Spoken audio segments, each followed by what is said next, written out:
Welcome back in to the B-Sides of Sports. This is our Season 3, Episode 13, and in this one, Drake and I wanted to get right into this past weekend of NFL action. We saw the Divisional Round games happen, a really exciting and competitive slate of NFL football. We're going to start with the Chiefs, who visited the Buffalo Bills. Chiefs took this one away in a narrow win, 27-24. Where do you want to start with this one, Drake?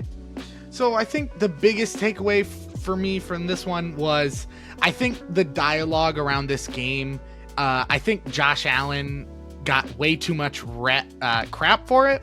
I think that's kind of just my biggest takeaway. It is just so funny to me that this was a great quarterback matchup. Both the quarterbacks, they didn't play fantastic, but given that they were playing in sub-zero temperatures with, I think it was 18-mile-an-hour wind, both had very solid games, good games. And if anything, there's an argument to be made, who had the better game. Obviously, Mahomes was way better through the air, but Josh Allen on the ground was the best rusher in the game, arguably. So, it's just kind of hard there. So I just feel like the discourse is a little silly that, it just kind of shows where media places importance so much on quarterbacks. And I just think we do need to remember that, they are a team stat. Stephon Diggs' disappearance in recent weeks has been something that we're just now talking about.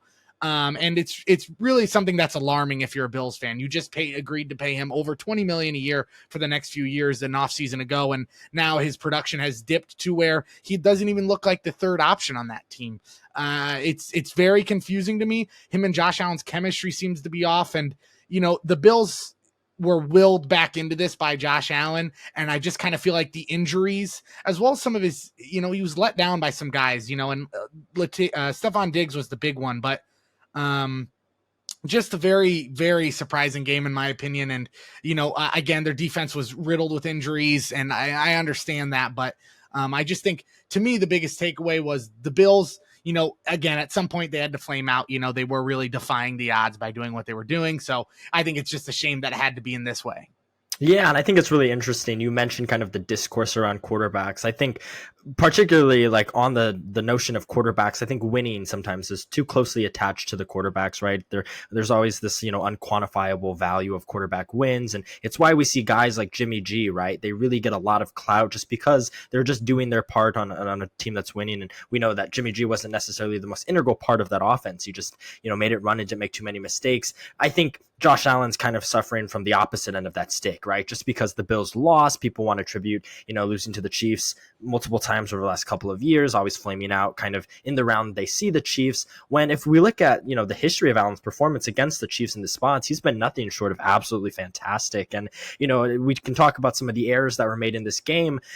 Buffalo, a little bit of luck, obviously the defensive side just too injured kind of to put anything too strong together against what that Chiefs offense was able to hum by. But, just something like that catch that Diggs wasn't able to make through the air, right? That bomb, absolute dart that Allen threw down the field, that's a 50-50 play. And if it goes the other way, we're having a completely different conversation around the game. So I agree with you. I just think some of the criticism, even though I haven't been high on the Bills overall as a franchise and their ability to kind of contend truly for the Super Bowl, I think we've just come down a little bit too harsh on Josh Allen. And I also think there's an element of, and, I can say I get lucky sometimes with this, the Chiefs, they do just have that kind of championship pedigree, right? They've been in these spots before. The players are prepared for it. Andy Reid obviously puts together incredible game plans for them. And, they're just disciplined. Obviously, a couple mistakes for them. That Hardman fumble on the goal line was a huge one. But you see, they're just a team that has a lot of faith in their quarterback, as well as just the entire scheme, right? The defense has been incredible all year, and they were able to string together stops when they really needed it on the second half of this game. So, I think it was just overall a really fun game to watch. And I start to feel a little bit bad just for, the city of Buffalo and those fans. Just really a tough stretch in the playoffs the last couple of seasons. And, you can say it's culture. You can say it's, the coaches and the right fit. I think sometimes it's just you're running into a buzzsaw, and it's just a saw they haven't been able to get over. Josh Allen's career to me is already shaping up to be kind of one of the, Phillip Rivers or Drew Brees's, unfortunately, where it just seems like it's unquestionable that the talent's there for him. But it just kind of seems like nothing else can get all aligned at the same time. That was the case with Drew Brees and Phillip Rivers. I mean, Rivers even had the number one offense and defense in a season, and they didn't win it all, right? So it's just, his career to me is already paralleling those guys, because it really just feels like he's willing this team, into the playoffs. And I mean, again, when you're paying a receiver $20 million to have only 3 catches, I mean, that's ridiculous. Stephon Diggs is the biggest question mark in the playoffs as a whole to me right now. I really just do not understand what this, after his early season dominance, where this late season just disgusting performance he's put together these last few weeks has come from. And the Diggs thing is really shocking, right? First half of the season, averaging over 100 yards a game, almost a touchdown a game as well. Second half of the season, that production was sliced in half, only 50 yards a game. And we really saw it kind of taper down as the season kind of went on. We saw those last couple of games, right? The Bills were finding success on the ground, right? With the switch to Joe Brady at the OC position, and not doing a whole lot through the air, in particular because Diggs wasn't giving them the production they needed. That's why Allen's passing numbers were so drastically different between the halves of the season. Quickly to follow up on your Phillip Rivers point, I think that is a perfect comparison, right?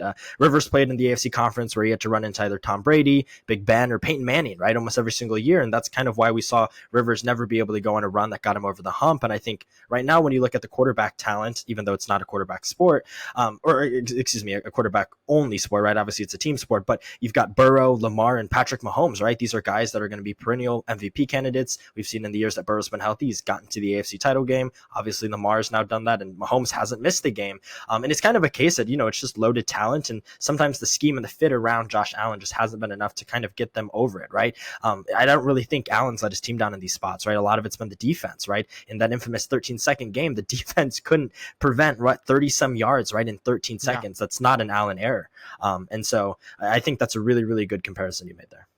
Yeah. And I just want to switch it over to the Chiefs side of things. I think it's so funny about how I really think, what the Chiefs' issues were early in the season, that once again, I'm giving Andy Reid and Mahomes credit for this. Like, they've obviously just started to figure things out, because as we talk about this being a tumultuous season, I feel like the last few weeks, it just really hasn't been. And one, again, you just speak about championship pedgree. I think Andy Reid has now been to almost, I think it was 11 of his 25 seasons as a head coach. He's been to the championship game.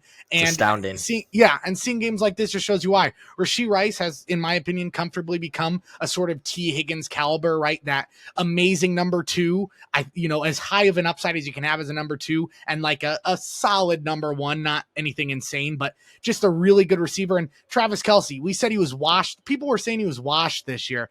He had 1,000 yards receiving. It's just insane to me. And so I'm, all of the off the field stuff we hear about so much with Travis Kelce, it almost disappoints me more that we don't talk about him on the field. I feel like he's been under so much scrutiny because of how much we've talked about him off the field, which just isn't fair to him, because he's put together, in my opinion, the best resume of a tight end in NFL history. I saw something the other day where Shannon Sharp put him in his top 4 ever. And again, when a guy like Shannon Sharp considers you top 4 of all time and isn't old head like Antonio Gates, Winslow, Gonzalez, who all have an argument for being as good, if not better than Kelce. But what Kelce's done in the modern era, Kyle Pitts doesn't go number 4th overall without Travis Kelce.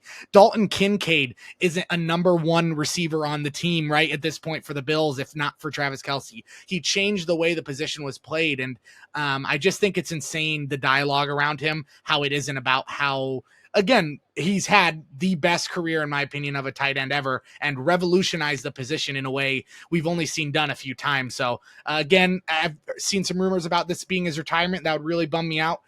He's one of the few things I like about the Kansas City Chiefs. So just wanted to tip my hat to him and say, if this is his last hurrah, he's having quite the postseason for it to be his last one. So. And what Travis Kelce is doing is nothing short of remarkable, right? Him and Mahomes obviously just passed Brady and Gronk for the most touchdowns between a quarterback and tight end receiving duo. And I think that really just speaks to what you're talking about, right? He's really changed the way the position is played. Obviously, not one of the best blockers out there at the tight end position, right? But what he's able to do his receiving stats, right? You can pair them up against Jerry Rice's and it looks comparable. So it is just incredible what Kelce's been able to do from a receiving standpoint in the postseason. To your point about the championship pedigree of the Chiefs, one of the things that I think is really important to consider in kind of this dialogue around championship pedigree is kind of the process to get to the spots that the Chiefs have been able to get to over the last couple of years. And with that, I think one of the things they did really well this year, and a little bit of this is kind of subtraction, addition by subtraction, you would say, is kind of how they've developed that wide receiver room, right? Obviously, they put a lot of faith in MVS throughout the entire season, paid off with 2 of those deep bombs in this one, as well as kind of, an untimely injury to Sky Moore and Tony kind of falling out of the rotation. It's kind of really tightened up the snaps and kind of the targets, right? Rashee Rice emerged as the number 1 receiver option because all of a sudden he's on the field 70-80% of snaps instead of the 30-40% of the season he had been starting on the field. And I think kind of just tightening that rotation of the receiver room, Mahomes has really been able to put his trust in those 3, right? And all 3 of them showed out, Rice, Kelsey, and MVS. So I think that also goes along with this narrative of championship pedigree, right? It's the process of how the Chiefs are able to get to the outcomes they're trying to achieve, and just kind of the trust they have in one another in that locker room. It really paid off in this one for an offense that the conversation had been around them the last couple of weeks, really struggled and not up to the par of what they had been in the past. And they go up against this Bills defense that, even though it was injured, is still a very strong defense. And they put up 27. I think it's good momentum for the Chiefs going into next weekend. Excuse me. No, it 100% is. And also, again, just speaking again on the championship pedigree, Andy Reid has finally figured it out. I think the sort of, whereas he was kind of famous for late season collapses due to becoming predictable and refusing to run the ball to maintain leads. I always think of that Titans comeback with Marcus Mariota a few years back with Alex Smith when he was the quarterback. That's kind of the game that always sticks out to me as like, that was like old school Andy Reid 101. But I mean, he's made such more of a commitment with the run game, and Isaiah Pacheco has just kind of been a dream for the Kansas City Chiefs. He kind of fell into their lap, and I mean, he's one of, in my opinion, the most consistent runners in the league. I don't know if he's like the best running back, but just so good at, he hits his gap and he gets his yards, and he still though has the high end speed as well as the ability to break some tackles. So he really just is a every down back for them, and it's really become a blessing for this Kansas City team. I mean, considering, Mahomes only threw for 215, and a big part of that was because when Pacheco's averaging 6 a carry, it's pretty easy to, keep the clock in your favor and just keep staying on the field, prolonging your drives, especially in that second half when they started leaning on him a little more. And you always mention how important Damian Williams was to that Chiefs run a couple years ago. I think Pacheco's having a very similar influence on this Chiefs roster. And again, I think it bodes well for them heading into, the last game or the last 2 games of the season, right? Depending on how far they make it. So with that, I think we'll turn over to the second matchup we wanted to cover here, being the Green Bay Packers, who went on the road to face the San Francisco 49ers. And again, I think in a game that surprised a lot of people, Green Bay held the lead for much of this game. The Niners were kind of bailed out by a Brock Purdy drive that I think a lot of doubters would have had his ability to kind of execute down the stretch. I would have had that doubt, and I kudos to the Niners for being able to pull it off. But where do you want to start with this one? I just think my biggest thing with this was one, again, congratulations to the Packers for having, I think, the best season of any team not winning the Super Bowl this year in terms of what they've been able to accomplish, as well as discover, these weapons they've had. And Romeo Doubs coming on late, again, just shows they have even more tools in the tool shed to work with come this offseason. Finally getting Emmanuel Wilson back out there, running back they loved in the preseason, got him a few touches in this game, showed some of his elusiveness as well as his explosiveness. So, the Packers are just sort of a success story, and 10.5 points was way too much. I took that line because I just could not believe, and it showed, right? And to me, the Niners, for them, I'm just kind of concerned because they really looked good on 2 or 3 drives this game, and Shanahan was doing everything in his power to keep them out of this game for a while before he just started feeding his best player in Christian McCaffrey. So, I mean, if this continues next week, they allowed Aaron Jones to run all over him. The Lions are one of the best rushing attacks in the league. If you're going to let them run, the Lions won't throw the ball all game if they don't have to. And that's really what it looked like. Looking at the defensive line, which I consider on San Fran, talent-wise, probably the most talented line in the league. I still like the Steelers more as a unit, but that's just because of they're more of a better interior presence, in my opinion. But Arik Armstead and Chase Young, 2 of the monsters on this D-line with Nick Bosa. Nick Bosa had a great game, even though they had no sacks on Jordan Love. Bosa had 5 quarterback hits, and again, that's just what he does. People are talking about how this year hasn't been good for him. If you've watched San Francisco play, you'd understand that that's just not why it is. It's one of the reasons I always say sacks don't matter. Nick Bosa is a terror every game he plays, but Arik Armstead and Chase Young played very mediocre games against a good O-line, but not as good as the Lions. And I always stick to my sort of credence that won Belichick 7 Super Bowls, which is you win in the trenches in December and January. That's how you win those types of football, right? So if San Fran's defensive line plays like they did, I'm just not too sold on them. And I think their offensive line played fine. They allowed the same amount of quarterback hits as they had, but I just think San Francisco did not have a good showing at home, which is concerning to me. And we'll get into the Lions in a second, but I don't think they had a great showing either, but they at least were winning on the line of scrimmage consistently. And they still, they played a Buccaneers team that was very dangerous, just like this Packers team, nothing to lose, very similar circumstance. But I just think the Lions, in my opinion, played slightly better and had bigger drives when they needed them.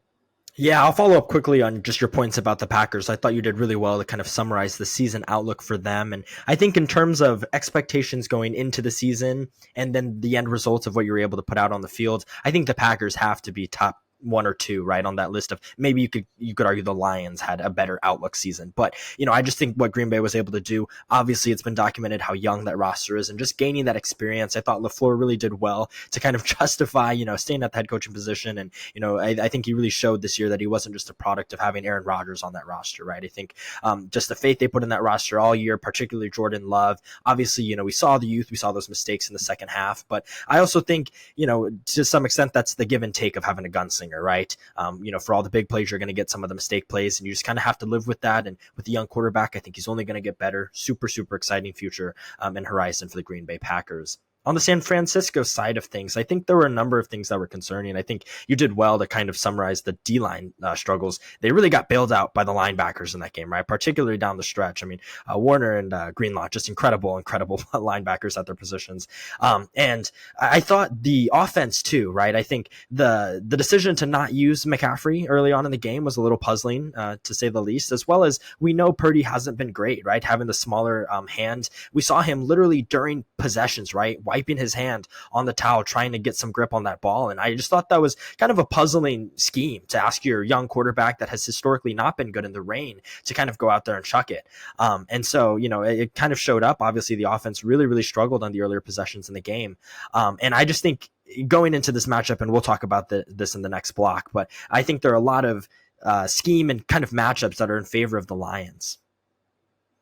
No, I agree. And, to go a little bit more onto the whole Brock Purdy thing, the whole glove situation was interesting to me. Very few quarterbacks wear gloves. I mean, Teddy Bridgewater is the only one that comes to mind who consistently wears gloves. Teddy Two Gloves, it was in his nickname because it was so rare, right? So, he had that glove on for a while and then he took it off and then he started playing better. There still were some errant balls, but again, it's just like I don't know whose idea it was for the glove, but it just kind of didn't seem, I don't know. I mean, but also, again, this is modern football. It's like something like 70% of plays are out of the gun now. So few is under center, which obviously in a game like this where it's rainy, you want to be under center. There's way less chances of a bobbled ball or anything, right? So I think that might have been some of the issues, in shotgun, having to receive that ball and get it, get your fingers on the laces and make sure you get the snap. But the whole situation was very strange to me. And then again, once he had the glove off, he looked a lot more confident. So I don't really know why he even tried with the glove. They've played in rain games before and he hasn't used it, to my knowledge. I couldn't find anything. I mean, when you're trying to do research on Brock Purdy glove, not many results are coming up. So StatMuse is not going to help you out there. Yeah. So I am just guessing here based on, again, I've watched every single game Brock Purdy's ever played. Can't ever think of a time with him using gloves in other rain games. So that was a little confusing to me, that whole decision, because that is just such a difference maker. And unless that's something he wanted, I really don't understand what the point of that was, because more than anything, it just seemed to, again, cause him issues. And then you're putting your quarterback in an unfamiliar situation where he has to use a glove and you aren't running with McCaffrey. It was a Kyle Shanahan masterclass of, I'm going to try to lose this game as hard as I can for no reason before I start trying. It's just my head scratching. Yeah, and you've done well all year to kind of talk about the Kyle Shanahan out coaching himself point, right? And I thought we saw a lot of that in this game. In terms of how the defense is played for both sides, I thought, in a game where you have a wet field, right? It's obviously, in my opinion, a game that favors the offense, right? Where the offensive player knows the move they're going to make. And, just with more variability in terms of the field being slippery, I think it kind of exposes a lot of players in the secondary. And I thought we saw a lot of, unforced errors by the Niners secondary, right? Just a lot of slips on some of those deep balls, just unable to find their footing on the ground, and it allowed a lot of that Green Bay receiving core to really get out and wide open for a couple of long TDs. That being said, I think for the Niners, they didn't scheme that, right? Like it was really interesting to see in a game where your offense is kind of going to have the advantage. And, when you've got a playmaker as good as Christian McCaffrey is, to not put the ball in his hands and let him go make plays, knowing that, you're seeing your defense kind of get exposed and struggle to find their footing, not letting your best guy go out there and try to do the same thing was just a puzzling decision to me. And we'll see if the weather plays a role in this upcoming matchup this next weekend. So I did just check the weather before the podcast. It is supposed to be clear skies and about 60 degrees, which again, I think is good for the Lions because being a dome team, you play better in a dome. You want it to be as dome-like conditions as you can be, and that's pretty close. But to go back to the Christian McCaffrey thing, it's so confusing to me. In a worthless game against like the Bengals, Christian McCaffrey would have 37 targets, 80 carries, but you're not workhorsing him the time when you're supposed to. And obviously I get that he did end up getting there to 24 touches at the end of the game. But if I have a guy that good, it's something I've never understood. I'm going to give him every chance to make a play with the ball in the playoffs. This is when those guys make those plays, right? That's why you have these guys. That's why you pay them. So it's Kyle Shanahan has Devontae Freeman in the Super Bowl up 25 points, averaging 7 yards a carry, doesn't run the football. They would have won that game mathematically if they kneel it out. The Chiefs Super Bowl, why are you trying to win the game on a Jimmy Garoppolo 80-yard deep post? It's just, once again, Kyle Shanahan is the worst part of the San Francisco 49ers and the best part of the San Francisco 49ers.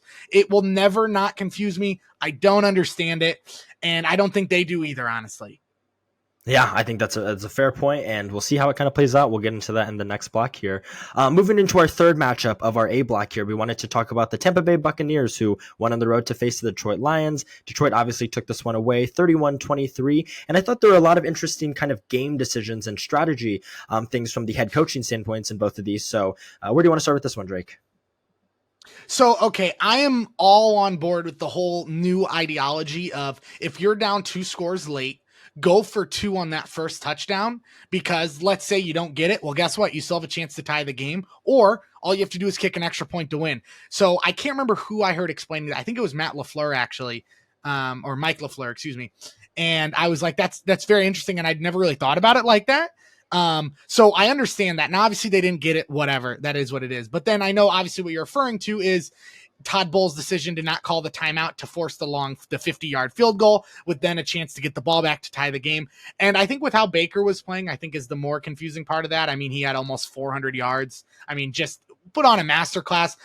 His last interception was really bad, but again, it was just kind of a forced read because, I mean, they were down so much. It's just kind of one of those things, while his other one was just a deflection because Mike Evans didn't catch it. So played pretty much a perfect game outside of a few passes, and also had a few drops by Mike Evans again. But I think that was confusing. Now, again, I get the idea from Todd Bowles, which is, were they going to win? No, I don't think. It's the NFL. In college, I think that's a way bigger deal than the NFL, because with how awful the Lions secondary is, I still don't even think they're that bad. But if you're Todd Bowles, you got to, I don't even know, think of something else to say, because just saying you gave up to me, that was the most concerning part. That's not a winning mentality of a coach. Even if I think that's dumb and a waste of time, like I'm not going to watch the last minutes as in depth, I'll be on my phone or whatever. You still have to do it. Why wouldn't you? There's no, if let's say a player gets injured or pulls a hammy or whatever, right? Odds are no one's having a career-ending injury on that last drive on a few Hail Mary attempts. And worse comes worse, let's say you get a pass interference call on a deep ball, right? And that's an untimed penalty. So if there's 0 seconds, it doesn't matter. If you get a late PI, you still get another shot at the end zone. Teams have won games that way. So and not to mention Mike Evans is maybe the best deep ball receiver in the league. So that's what's puzzling to me is, at least lie. Give us some other reason. Say, I think it would have been better for him to say he just kind of thought that they had it regardless than to just say, oh, well, we knew we could do that, but we just thought it was inevitable. I think that's just not what you want as a head coach of a team who just overachieved on all expectations. And I just find it extra puzzling because we see week in and week out, right? Teams that are down multiple scores trick themselves and not even trick themselves, right? But you play to the last second of the game, right? And so you see teams, they'll try to onside kick multiple times in a row, even though we know that, an onside kick recovery percentage is incredibly low, right? There's virtually 0% chance if you're down multiple scores in the last 2 minutes of the game, they're going to be able to come back. And we see teams try to fight every single week. And so to see Bulls have that opportunity, and not that it was a good opportunity, but it was way more than a non-zero opportunity, right? And, to kind of look at the Detroit side of things, Goff had a huge Goff here, right? Like, to not recognize that the Buccaneers still had the timeout. He kneeled early, not once, but twice. The Bucs would have gotten the ball back with over 30 seconds left. And in today's era of prevent defenses, I don't think it's out of the question that the Bucs would have gotten into more than comfortable Hail Mary territory, right? And give yourself just a couple opportunities to throw it into the end zone. Even again, if it's virtually a non-0% chance of winning, just when it was not completely out of reach, was just really odd and really, really weird to see kind of Bulls answer to that question. That being said, really strong performances on both sides from the quarterback play, as well as the rush games, right? Rashad White really kind of emerged on the back half of the season, and we know kind of the two-headed monster that Detroit kind of puts out there. I thought this one was really fun. I had picked the Lions ahead of time, and a lot of that was just them being at home. I think the O-line for Detroit has played incredibly well all year, and when Goff isn't pressured, he's able to kind of go out there and deal. I think I wanted to focus just quickly on the Tampa Bay Baker Mayfield storyline here, and you and I have been high on Baker all year. We've applauded a lot of kind of the maturity and just kind of reforming himself as an NFL starting caliber quarterback. And I want to ask you, I think Baker is a starting caliber quarterback, right? From what we saw this year, just kind of getting the guys in the locker room to rally around him, the belief he put in that locker room, as well as, Tampa Bay did win. It's not like they stuck in as an 8-9 team. I know 9-8 is just a one game difference, but they were able to win more than they lost. And that was with a couple untimely injuries, guys in and out of the rotation, obviously, new scheme. And, I was really happy to see this season turn out the way it did for Baker and the Bucs. And again, I just wanted to reassert that I really think Baker is a starting caliber quarterback in the league. No, I do too. And again, I think he, similar to Goff, kind of got tossed aside preemptively. And I just think, to me, what really stuck out about this game, again, was just everything we'd seen, which is Baker had kind of become the life force of this team in terms of he was what he played like, in my opinion, what he kind of was evaluated at as being a number one overall pick. Now, I'll be honest, in that draft, I did not have him as a number one pick. I think I had him as my third favorite quarterback of that draft. So I think he should have dropped a little more. And I think, again, if he was drafted where he was projected, which was around 10 to 13, I think he's having a great career by those standards, right? So it's just, an unfortunate situation. And I just think Tampa went into the year having $80 million on dead cap, having one of their best offensive linemen retire, Mike Evans having a contract dispute openly with the team, the worst rushing attack in the league back-to-back years. Everything was going against them, and the only real big piece that changed was Baker Mayfield and Rashad White. So I just think, to me, what stuck out about this year was they just played really good football, and it's unfortunate that Dave Canales did leave to the Panthers to become their head coach for the Bucs. Obviously, I think that's a good signing. I think what he did on offense was good. I think Tampa had a lot of confusing games as well, but I think, again, hiring a young offensive mind is a good move. I know I kind of derailed that and went to the Panthers, but I think he was a big part of that success as well. And so just those three guys, I think in particular, all had great seasons, and I'm really looking forward to the future of Baker Mayfield, Rashad White, and Dave himself. So I just think, again, looking at the teams that are gone now, I'm trying to look to the future, and I think there are quite a few players, as well as Mike Evans. He's getting up there in age, but his production has not dropped at all. So curious to see if he re-signs with the Bucs after another impressive campaigns or tries to go somewhere else. Yeah, absolutely. Really good points there. To focus in just a little bit more on Detroit's side of the ball here and just how the players performed in this one. Obviously, that the weapons room for Detroit is just absolutely phenomenal right now. And, a lot of credit goes to that front office for just how well they've drafted over the last couple of years, just the belief in the system that they've put into place. And they've really just got a bunch of dogs, right? Amon-Ra St. Brown, Sam Laporta, you mentioned kind of this emergence of the modern day tight end, right? Sam Laporta is everything and that. And then, Jahmyr Gibbs, obviously, I think it's a little little puzzling how much they've really relied on Montgomery, but I think, up until this point, obviously that two back room has really worked for them. And just kind of, I don't even want to call it the revival of Goff's career, right? He has been, pretty good everywhere he's been. And I think McVay got a lot of credit for how well he was playing in Los Angeles. I think he's kind of restructured that narrative to kind of be like, hey, I'm an above average quarterback in this league. And he's kind of shown us that throughout his entire career. So I really think just Detroit's offense is just a beauty to watch. It's a ton of fun. I love the personalities on the roster, top to bottom. And curious to kind of hear your follow up on that. Yeah, no, I Chancey Gardner-Johnson makes him a little insufferable, but he made the Eagles insufferable last year. That's what we expect, right? So I just kind of ignore him. Kirby Joseph, don't like how he tackles. And I understand the whole going low on big targets. And when you're covering a tight end, that is what you're taught to do.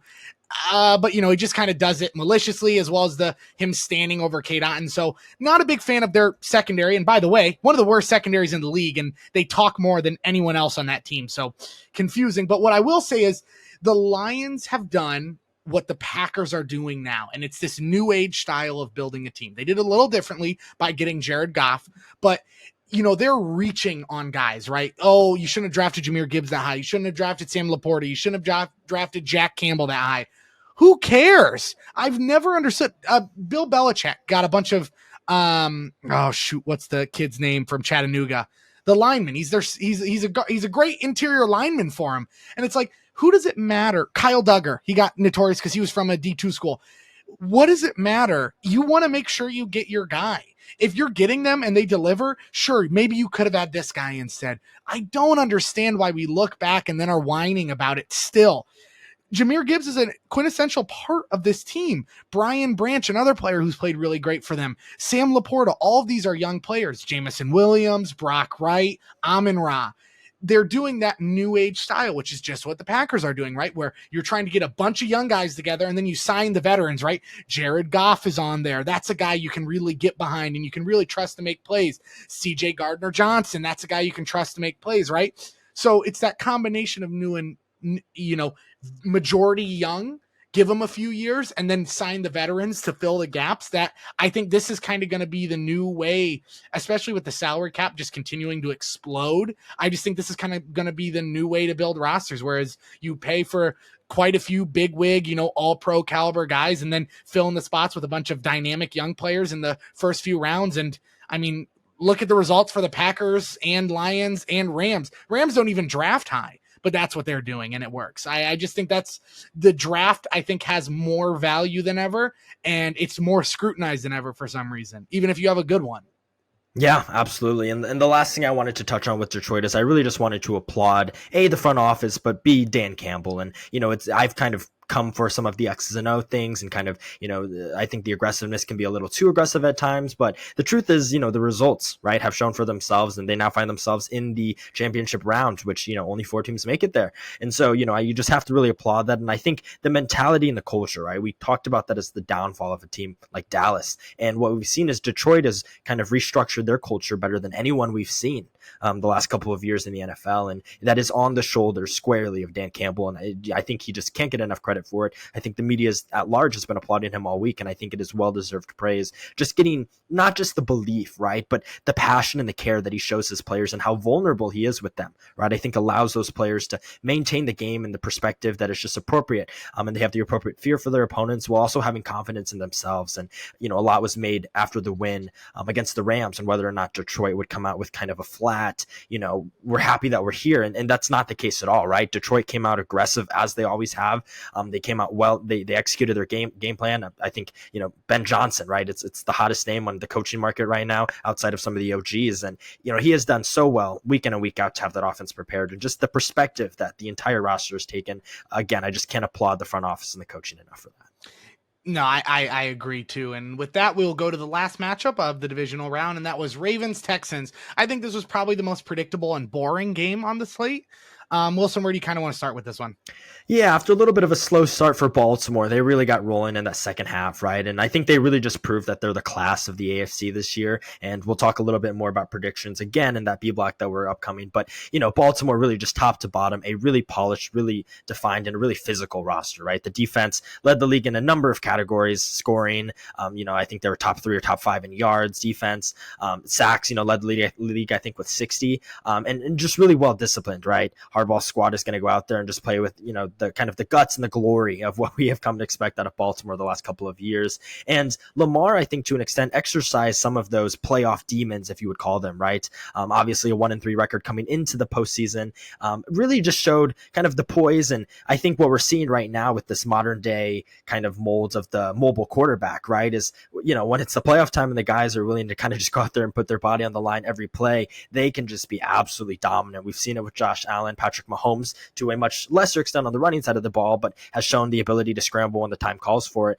And Lamar is really both of those guys on steroids, right? Really, just a remarkable, I think it was almost 10 yards a carry running the rock. And obviously through the air, it was just efficient, right? 16 of 22, really just threw really safe balls all day. The receiving room is getting healthy. Hopefully they're expecting to get Mark Ingram back.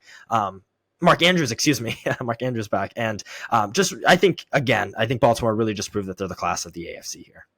It's just funny. Lamar finally got an NFL style offense, and then he was an MVP. It's so funny to me, all the Lamar talk. It was overdrawn. And again, I don't expect young players. We've kind of seen, again, the new age system of younger QBs taking their teams into the playoff is not something that we were historically used to. So I think that's just kind of why the storylines around Lamar happened the way they did, because Mahomes comes in right away and they start winning. Josh Allen in his third season, they're already winning. Jordan Love in his first year as a starter, they're winning. CJ Stroud, it's just kind of expected now at this point, when I just think that's silly to expect that from a guy who's only been in the league for a few years and a full starter for only a few. But I think when all is said and done with Lamar's career, even if he only plays another 10 years, I think he might be the most unique quarterback talent we've ever seen in terms of the athleticism, because whereas Vic, so many of his yards were on designated scrambles, Lamar's are on runs, because he really just has the vision of a running back. But he can throw like the best quarterback. I mean, the throws he makes, the plays he's extending. I think to me, the Baltimore, I don't know how this is their Super Bowl to lose, in my opinion. And I don't care if that's even early to say. They're just one of the best coach teams. I mean, they have 19 players. It feels like 19 running backs have gotten cut or injured, and they still run the ball better than anyone. I mean, they really just are one of the most remarkably coached teams. They play as a unit. They play together. They celebrate together. They feel the most like a team. They have so few issues in the public, even when they've struggled, right? And to the next man up mentality on this team, I was saying with the Harbaugh brothers, I think they might coach the next man up mentality better than anyone in sports, the way they just get the most out of literally every player on the field. I mean, Isaiah Likely's playing like a second or third option, and he's a backup tight end because the other guy's out. So he's like, all right, I have to step up. And I know he was drafted high. Okay, don't be annoying about that. But like, it's just like everyone on this team, they're the definition of, playing up to the moment. And I just think it's so impressive what they've done so far. And, as an audience, right, and as fans of sports, I think we're such a what have you done for me recently? That is so much of the dialogue, right? And when we look at Baltimore the last couple of seasons, truly what it's come down to is Lamar hasn't been healthy at the end of the last two seasons, right? And Baltimore has had incredibly hot starts to both of those seasons. And in a year where Lamar finally is healthy the entire season, we've seen what the results have been like. And, all that to say, I think a little bit of the playoff struggles of Lamar have been overblown to an extent, right? He hasn't been in the playoffs for 3 years. We didn't get a chance or an opportunity to see what he would have looked like. And so I'm just really happy for Lamar. Real quickly on the Texans, again, I think it's one of those seasons where you have to be happy with. Obviously, the players aren't happy with the loss, but they really overachieved a lot of the outside's expectations. And I know while in the locker room, you don't necessarily care about the outside noise at times. I think just prospectively considering, people thought Jacksonville was going to be the class of that division. Obviously, Houston took that one, and getting that playoff win, right? It's just a title isn't built overnight, right? Like there are steps in the process, and Houston has more than expedited many of those steps in the process. CJ Stroud is obviously the franchise quarterback, arguably the best quarterback quarterback in that division, and that's so important in today's high flying,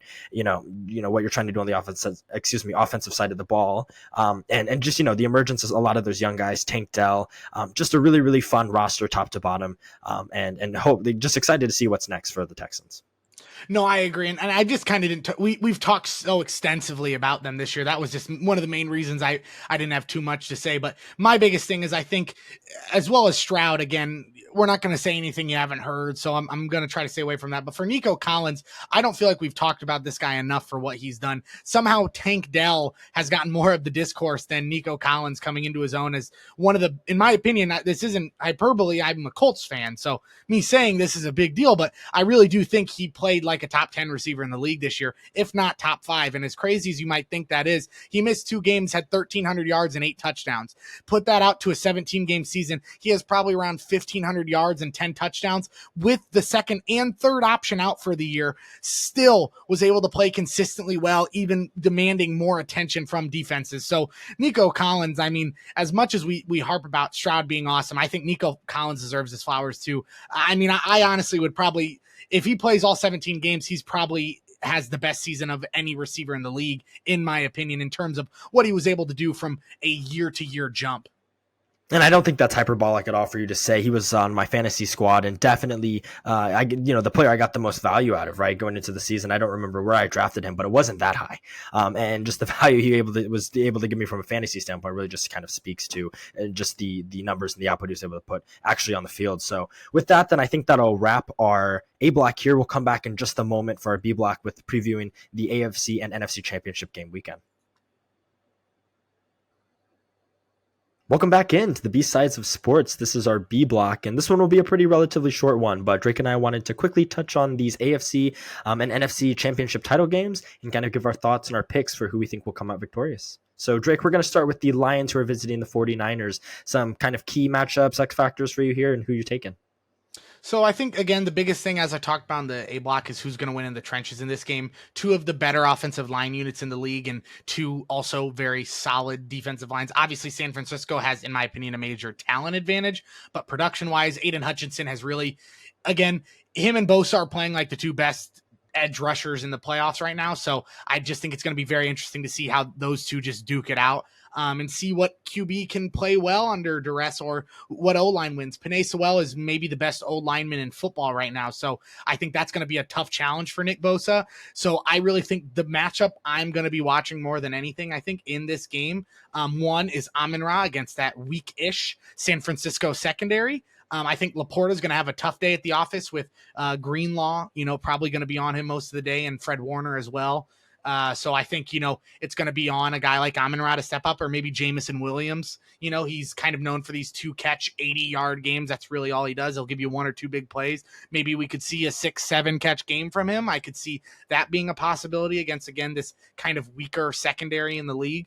But I will say, like I said, Penei Sewell, Nick Bosa, that's what I'm going to be watching, because are they going to work Bosa, into him? Are they going to accept that, or are they going to try to just let Chase Young go off? I'm real interested to see how they're going to play this, because Penei Sewell is just a game changer, as well as, again, they have a really good tight ends. Laporta and Wright are both good blockers. So I imagine Bosa is going to be getting double team most of the day. So again, I think trenches are going to be the key to this one, considering the Lions have one of the best rushing attacks in the league by system, and the Niners have the best running back in the league in McCaffrey. So I think whoever wins up front is really going to win this game, because you're at a game with, as Cam Newton put it, 2 game managers. So they're going to do probably just that. And so I think the X factors are going to come from not them, in my opinion. I just don't think Goff or Purdy necessarily are going to have, make those plays, that we expect of a guy like Lamar or Mahomes to make in this game.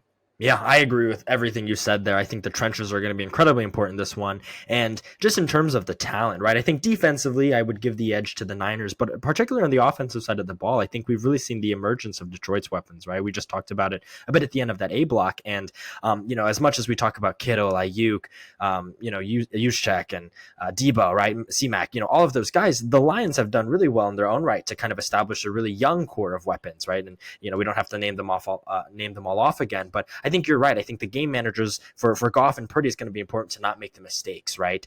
We've seen in some of the games for Purdy, particularly when it's gotten ugly, it's gotten real ugly, right? Multiple picks, just kind of throwing the ball all over the place. I think, for the quarterbacks in this one, right, just, find safe ways to get your playmakers the ball and see what they can do up against these kind of weaker secondaries.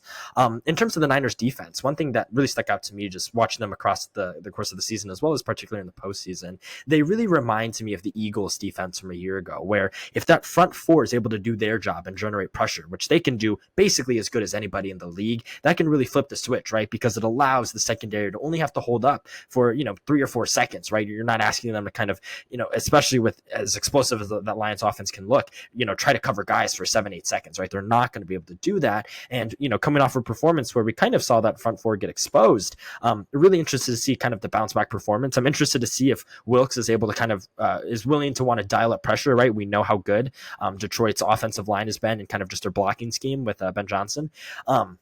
So I think that's going to be really interesting to kind of see how that evolves over the course of the game. And I think it'll be interesting, depending on the flow of the game, what kind of adjustments these staffs are going to want to make at the halftime. We know how much Kyle Shanahan's a guy that wants the game to go on his time and on his script. And while they kind of overcame that narrative of being able to come back from being down, right, I think that could prove to be the anomaly, right? It kind of took a special set of circumstances. And I think, Green Bay's defense just kind of showed their youth a little bit at the end of that game. I don't think Purdy was necessarily just dealing the ball all over the place.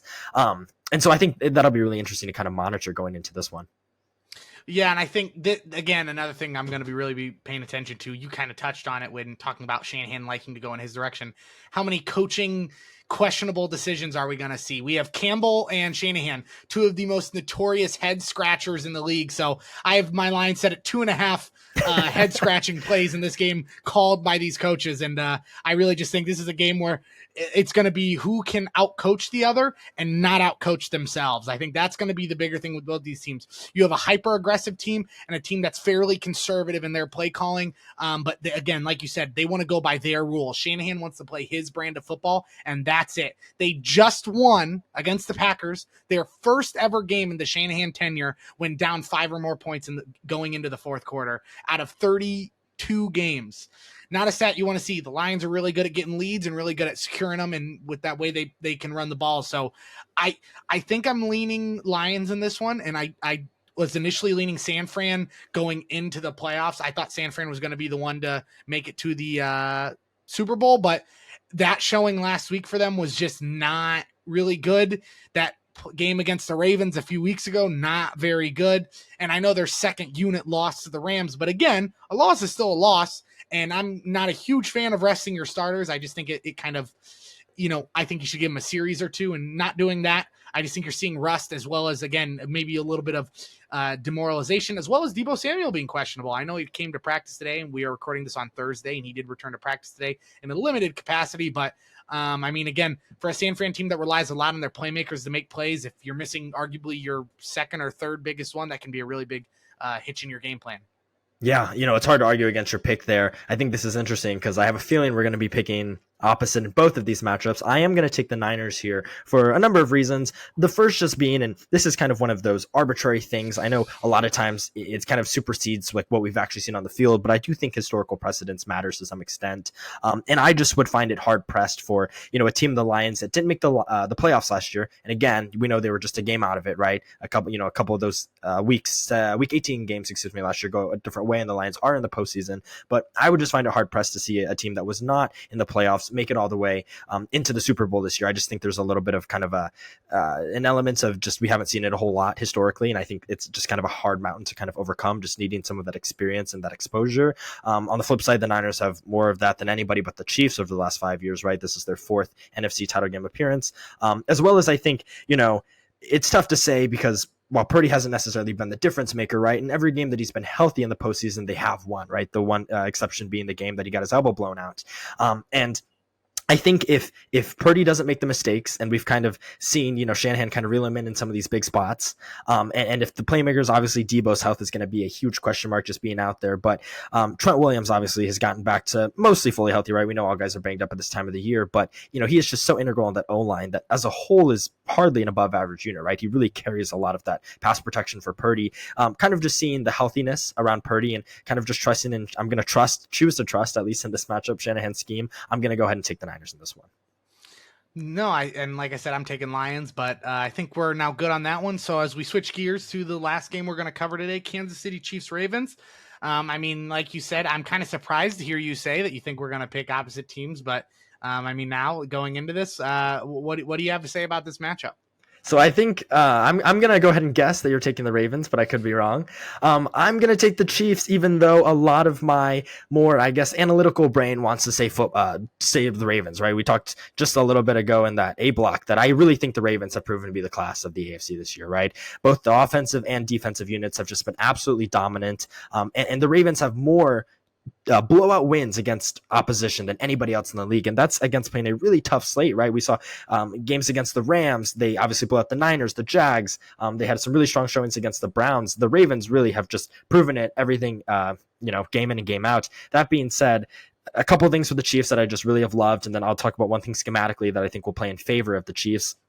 I think the defense being good has really unlocked this more conservative version of Mahomes. And, we've talked a lot about Allen having the propensity to want to go for the big play. Mahomes has shown that tendency throughout his career as well, right? And in a lot of the biggest spots, right? Mahomes has made a couple of mistakes, and whether it be a little bit of luck or just being able to make up for those mistakes later on in the game, Mahomes hasn't really had to bite the bullet a whole lot for it. But that being said, he does have somewhat of a gunslinger mentality. And I think this year, having that really, really elite defense has allowed the Chiefs to be super conservative. I talked about it a week ago, but the Chiefs have been kicking a lot of field goals because I think their game plan and kind of their offensive scheme in the red zone has been rather conservative. They're not asking Patrick to throw it in a lot of tight windows on third down.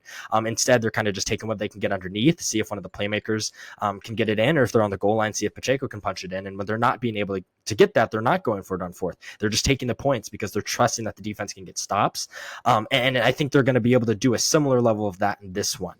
And I guess just real quick, I know I've gone on here for a minute, but I think defensively, what I saw, and maybe you had a different take on this, the Bills were obviously able to run the ball, but I think what the Chiefs did incredibly well last week was take away big plays. The Bills had 0 plays of over 20 yards. Whether it be through the air or on the ground. And I think that was by design to an extent. Obviously, a couple drops, a couple untimely errors by the Bills, but I think there was kind of an intentional part on the Chiefs' half to not allow, the Josh Allen Bills to have explosive plays and get out and just kind of be an explosive offense that we know they have the potential to be. And in turn, I think they paid for that by giving up a lot in the run. Obviously, the Bills ran the ball super effectively in that game. I wonder, and I think that they'll be able to do something similar in this one. And, obviously, Baltimore's run game is a whole different monster than what we saw the Bills have, and that's what the Bills have in a pretty good one. And Lamar's obviously, twice the runner that Allen is. As good as Allen is, Lamar's just an incredibly different player when it comes to his ability to extend plays, scramble, and whether it's design run or just making something out of nothing.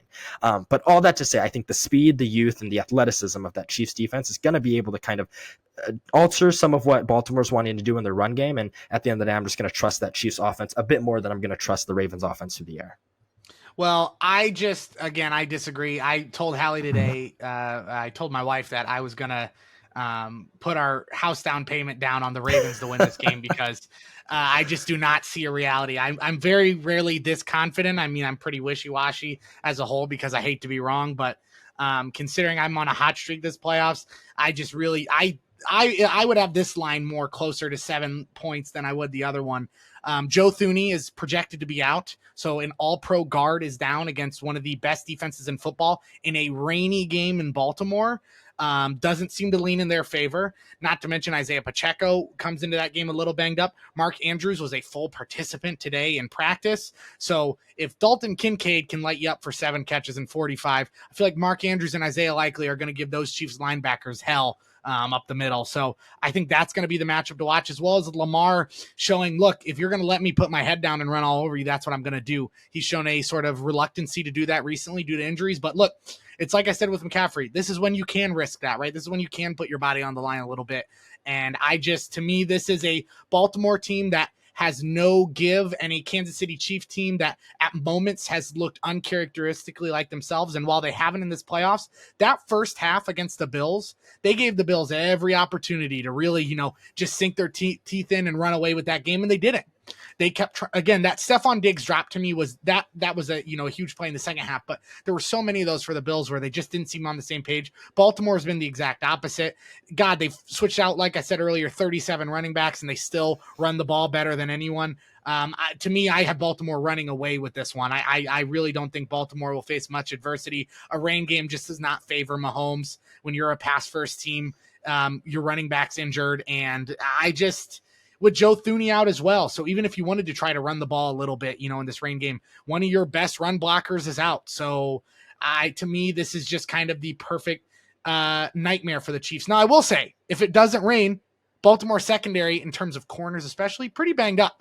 So I do think that leans in their favor, but it is projected to be a wet game. So that kind of favors a bad cornerback because, they can get away with a little more being handsy because if a receiver slips, oh, the turf was wet, right?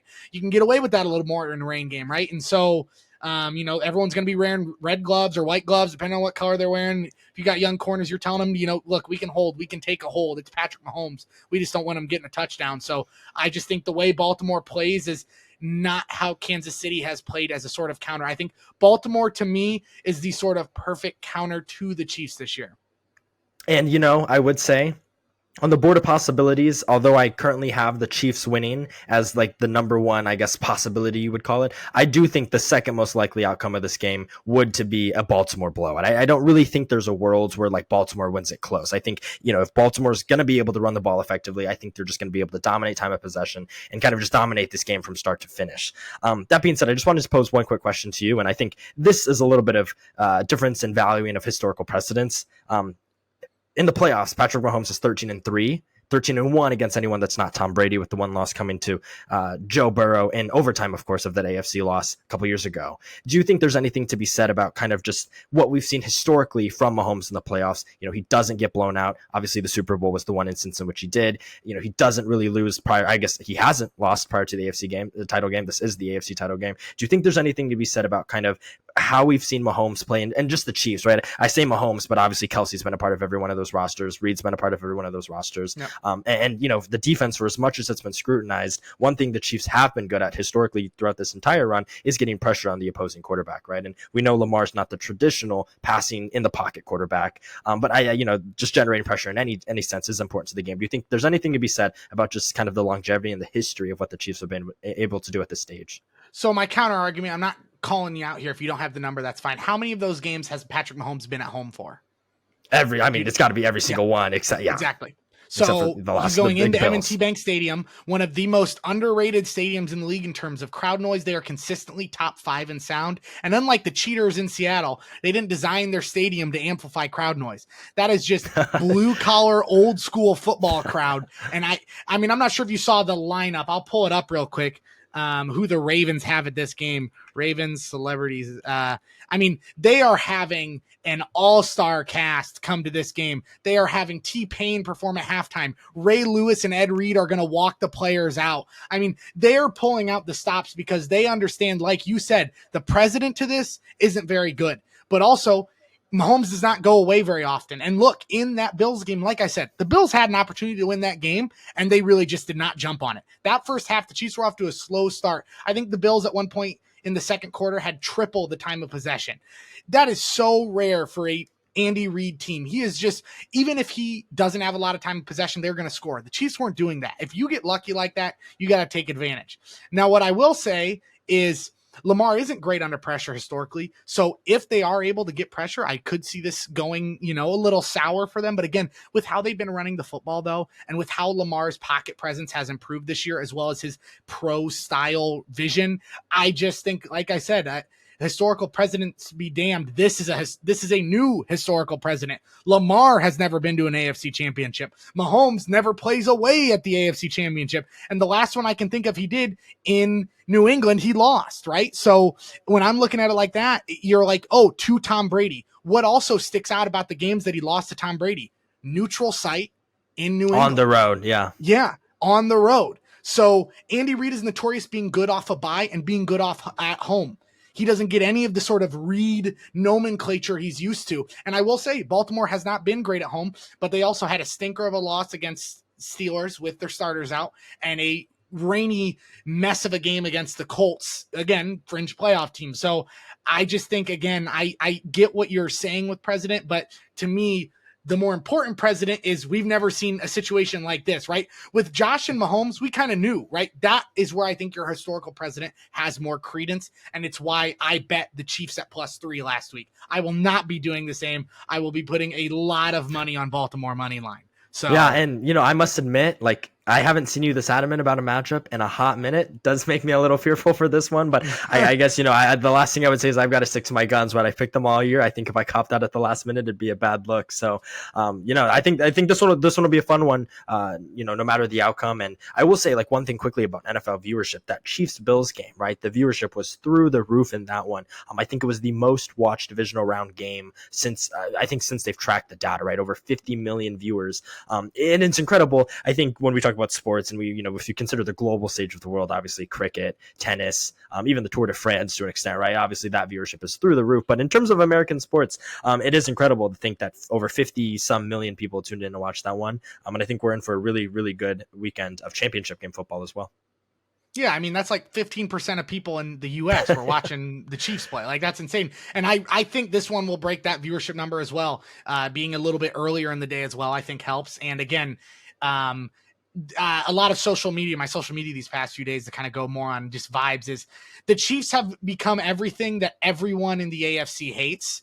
They have become the new Patriots. I mean, they really just have. And now with this Taylor Swift wrinkle, again, it doesn't bother me too much anymore. I don't care for it, but it doesn't, again, change the game to me. Now I do. It is funny to me when they score a touchdown, they go to her like she's the owner or the coach or something. I think that'll never not be funny. The one that happened real early in the year where Pacheco scored like a 80-yard touchdown and then they showed Taylor Swift. That just seems silly to me. Like, I don't really understand why that's who we're showing, I would much rather watch them celebrating, but that doesn't mean anything to me. But my TikTok feed the past few days, my Instagram feed, it's like Steelers fan pages posting about how they want the Ravens to win. I mean, it is like America is rooting for the Ravens. And again, the Chiefs are, though, still a really hot bet. So it's not, the money isn't crazy this week. I don't have the numbers pulled up, but early in the week, I think 60% of the money for points was on Kansas City, which kind of surprised me.